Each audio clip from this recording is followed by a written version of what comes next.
It's that time of the month where we check out all the cool games we have played. Or less than cool. Yeah, best games of the month. Again, we played tons of board games for your entertainment, and let's be honest, for ours as well. No, I did not enjoy any single thing of that I did. I'm doing it for you, for this content, Yeah. for the views. So please subscribe. In this video, we're gonna each tell about 5 games we recently played, and then gonna categorize them in 3 categories. My collection, you know, it's something I want to keep to play again and again and again and again. And again. Exactly. Friends collection, which means we kinda enjoyed it, but, you know, our friends could own it and then we maybe sometimes could borrow it. And the last one is other collection. Yeah, that's the other collection. They're not necessarily bad games, No. but they're just not for We us. would play them if we would go to the other person's other house and look at their other collection and then play that other game. We don't even know if any of our games are gonna go into that category. True that. Maybe we're just rambling for no reason. Well, that's exactly what we're doing. So we should jump to the first game that you brought. I brought Meža. Meža ir spēle par dzīvniekiem, kur dzīvo mežā. For a Shuffle is a simple little card game with simple rules but tough decisions. If you have played Earth, for example, the game about nature and building your Earth, then, well, this is similar. You have the taste of that game only in 20, 30 minutes. Essentially, there are 2 types of cards. There are trees and then animals that live above, below, or next to those trees. And everything scores you points. These trees score points for each other tree you have. These bats score points for each other bat you have. Not necessarily always, but in most cases you are looking for some combos here and there. And this has the mechanism that I really love, which is to play this card, I have to pay with my other cards. Yeah. Well, which ones do I pay with? Which one do I want to play later? All those tough choices, which cards to play, but the actions you can do, it's just 2. Yeah. You either play a card or pick up 2 new ones. I can pretty much guarantee to you that we will be recommending this game in our future videos as well. Maybe, possibly, who knows, but it's definitely staying in our collection. For a Shuffle, that is a localized version in Latvian. I brought a game about fishing. Do you enjoy fishing?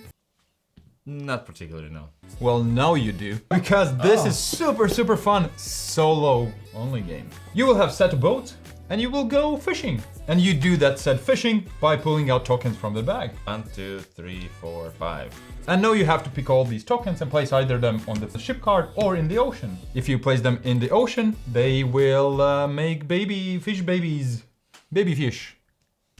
Let's make. Now pull 5 other ones. And you have to place it on the cards left. But you can place on the ship only, in this case, 5 tokens. All of them. It's a big boat. It's a big boat. We're not gonna need a bigger boat. Do you know the reference? No, you don't. Never mind. No. He's young. He's seen Pokemon. That's the extent of his pop culture. And just like in Pokemon, you just catched these fish, and now you can go to shore and sell them as Conservas. And your task is to get the most money possible. There are goals like 40 or 60 bucks, as well as there has to be, at the end of the game, enough fishes left. So you have to balance it, you can't overfish. 12 months, different scenarios, different tasks. Super simple, and you can play it in 20, 30 minutes. What else would you want from a solo game, huh?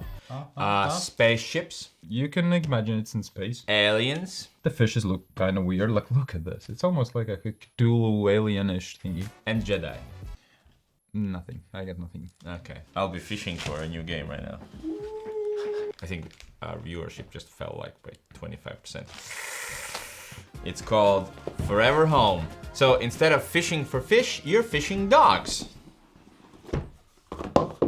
You're gonna have some cards in your hand, which you're trying to score. And to score those cards, you are gonna get dogs. And for example, to score this card, you need a dog, no dog, same breed of a dog, no dog, same breed of a dog. And then you can play this card. It's gonna give you 2 points at the end of the game.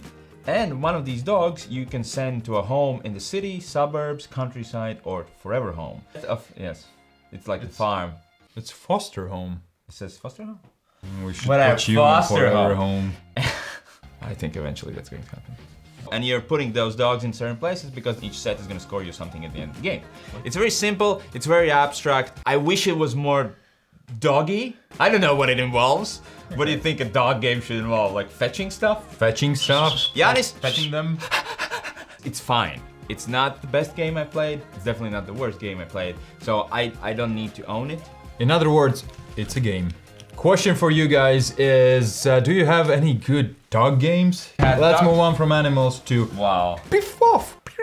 That's a huge switch. I mean, we have wide audience watching. Your mom, my dad, and your wife. No, she doesn't watch it anymore. Yeah, mine neither. So 2 people watching. Hi, Mom. Cyberpunk is a real-time game, which means we do actions on a strict time limit. Okay, that's rare for a board game. And it's a cooperative one. So you play these guys, alright? They have big guns. Well, this is smaller gun. He's not compensating like we are. You play these guys and you have missions to go in there, shoot that, find that, open that, kill that, whatever. You have your mobile phone, you press play, and at that point you can pick up 4 cards in your hand and play them as quickly as you can. And when I finish doing that, I say, your turn. And you do the same. You pick up cards, you play the cards as quickly as you can, move around this map, shoot the bad guys, and then do our missions. It's one of the best real-time games I've played. Sorry to interrupt, but is it better than Project Elite? It competes, I'll be honest, it competes. Okay. It's a very different genre, because in Project Elite, it's a complete mayhem. Project Elite is a monster alien game where you all do everything at the same time. Here, you have your turn, you just want to make it as quick as possible. So it's different, and it's more manageable, I feel like. So more players would, I think, enjoy this. But, that said, this is just a prototype. There's just 3 scenarios that I have played, so I'm not putting my name on it. Yeah, but everything I've seen so far is exciting, is cool. I'm excited to play this now. Yeah. I'm pretty sure you're gonna really, really like it. When I will see what's in the full box, it might move to my collection. Also, this is coming to Kickstarter in September. Yeah, we're gonna most likely do maybe a review or something. Well, I can tell you one thing, I'm less excited to play Conservas now after you pitched this. You can be a cyberpunk with enhanced abilities and laser weapons, or you can... Fish! Revive. You know what type of games are rare for me? Good ones? I kind of stepped into that one, didn't I? No, Eurogames. This is a point salad game. Anything and everything you do in the game is gonna give you points at the end of the game. There was the end of the world, everything froze over, but everything's coming back. The snow is melting. We each play a different clan, so it's asymmetric. Look at all the stuff in this box. I mean, it's full to the brim. On our turn, we can do 1 or 2 actions, which just can you... So there's a board to explore. Which just can you... There's like all the actions want to come out at the same time, but there's just too many. Yeah. So we have a board to explore. Exploring the board gives you resources and more abilities. There's a tech tree on your own little board. Everybody also has this board, and each time you collect things, yellow things and green things, you move up, and then when you reach space, you unlock a special ability. So there's a lot going on in this game. It is on the heavier side of Eurogames. This is quick filler for 15 minutes, alright? But you have all of this stuff. It's one of the best Euros I've played. Ooh, what is he going to say? In a long time. So, in which collection is it gonna go? Well, let me just say this. I think it has revived my belief in Eurogames. You had to go there. You had to go there. I had to go there. Oh, the table. Adventure Party. The role-playing party game. Okay. So my next game is... This is like a D&D role-playing part light. It's a cooperative game where a small paragraph text is given to you and you have to role-play through it. You have your character, you have to just tell what you're gonna do. You tell that to everybody and then you secretly roll a d20, a die with 20 sides, and see how well you did, but you don't show it to anybody. And then you tell how well you did. You don't tell the number, but you tell, oh, I shot the bow and accidentally shot it in your foot, so you can't walk anymore. So what did I roll? 5. Dude, it's a 1. No, 1 would be somebody died. Whoever guessed correctly gets some points, we as party get points, and so on. That's it. It's simple, it's... Uh-oh. Oh, there was this long... Just not that special. Most of the times I feel like it will be awkward. With the right company, with the right people, it might be a hit. Cool idea, just did not work for me. The idea definitely sounds cool, yeah. I have... Earthborn Rangers. Continuing the nature theme. Earthborn Rangers is a cooperative card game where you're playing an Earthborn Ranger. Our planet, but thousands of years later, stuff has happened, nature has changed, and you are fulfilling different quests. A little bit of spoilers here, but on the first quest you need to deliver cookies. It doesn't sound as exciting, but it picks up from there. Mechanics-wise, it's a card game. It's a card game through and through. You're gonna be playing cards from your hand, and guess what you're paying with? Cards! No, actually not.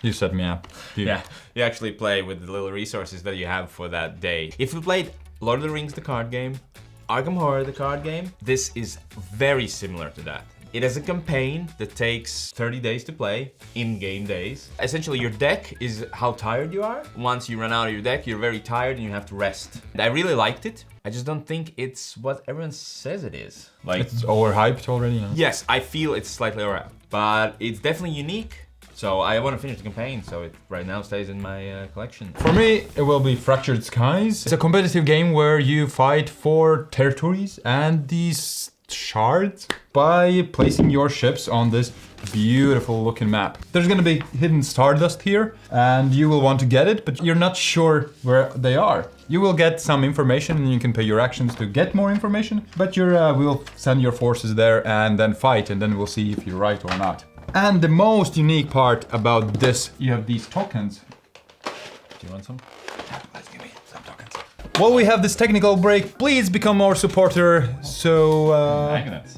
so things happen. Whenever you send a ship to a specific place, you place one magnet underneath it. So when somebody sends a ship, you don't know how strong it is. The only information you have that the sum of all your 3 ships is 10. The Eurogame where you build these houses and resources that help you get more resources and more strength and so on and on. What you do on your turns is just that. You pick your ships and send them somewhere, or use your resources to build these thingies, or use your actions to research where these star dusts or shards or however they are called are hidden. It's really, really good. I like it. If you like area control competitive games with resources. I do. There are some minuses which mostly are too colorful for its own good. I'm not sure I would place it in my collection, but friends for sure.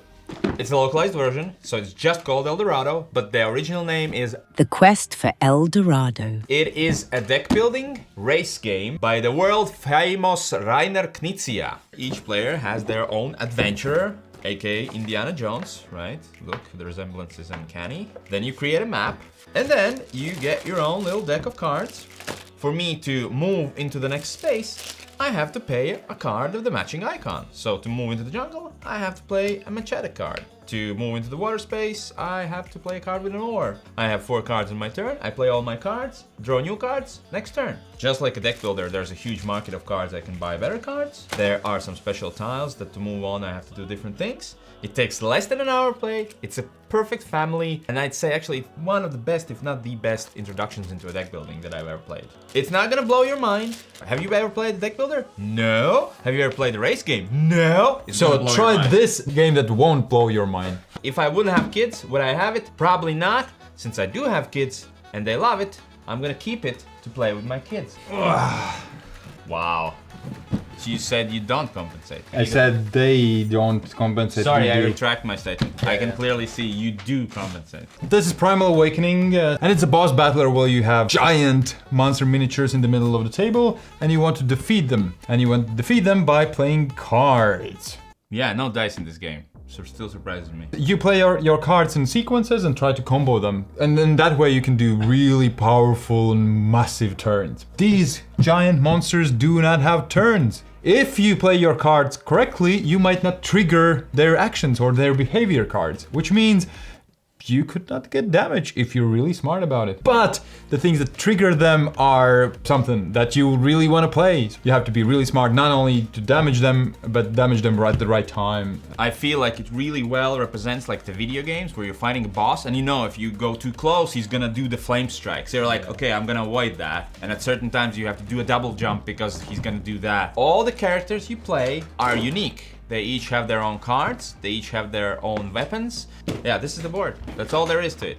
The monster in the middle, and you have 4 zones which you move around. The more you know about the monster yourself, not your character, but you yourself know about the monster, know their cards, know their behaviors, better you can play around it. Really, really, really fun game? It is a really good boss battler. There's a little campaign in there. Each time you kill a monster, you get the resources, then you can craft new items and you level up your character. We're gonna review this game and talk about all the good things and not good things and if it's for you. Where does it go then? It's here. It's here. Anyway, a good month for games. Absolutely loved it. But they for sure played other great games that we should check out. So write down in the comments, what did you play this summer?